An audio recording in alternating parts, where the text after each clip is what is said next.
Welcome to the D FOR DAES Tech Talk, Episode 1. My name is Ross Harlow, and I'm honored to be opening this show.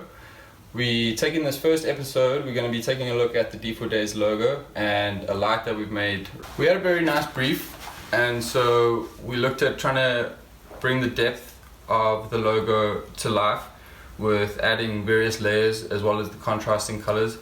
And one of the challenges with the laser cutter is, or with doing that sort of work, is your color that you are limited to. You're limited to your material and what color that material is.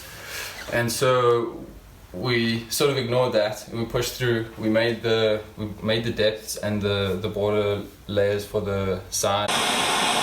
We have this friend Andy at home who works with a lot with prosthetics, and he really wanted to incorporate his skill set in the making of Hollow Bonez and in the making of this light that we were creating for D FOR DAES. And this was the first project that we actually could incorporate him, because we needed that all black sheen. We needed a very nice lighting effect with the background of the logo.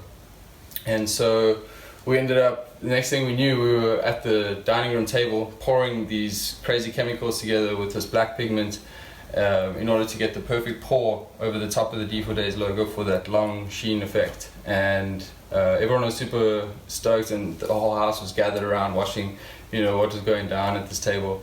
It was sort of like an episode of Breaking Bad. And and then it all came together. It came nice. It came to fruition, and we had our perfect finish that we wanted. We were thinking about using a texture brush because we were actually worried that we weren't going to get like a nice smooth finish, and we were so impressed with the outcome that we just left it as is.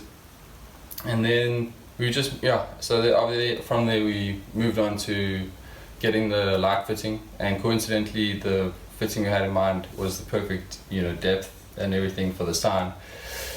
And inside the sign you'll see a very cool light fitting. Like, if ever you crack it open, if ever you get the chance to look inside it, if it breaks or anything, there's actually this really cool wooden light fitting that's holding the bulb in there that no one really gets to see, but I suppose except for Andy at some stage.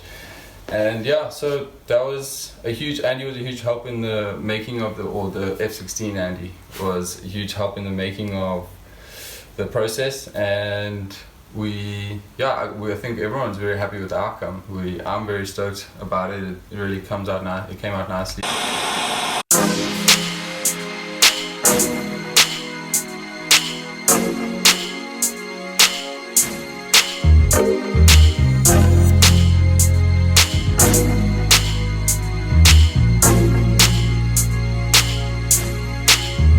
Hit it.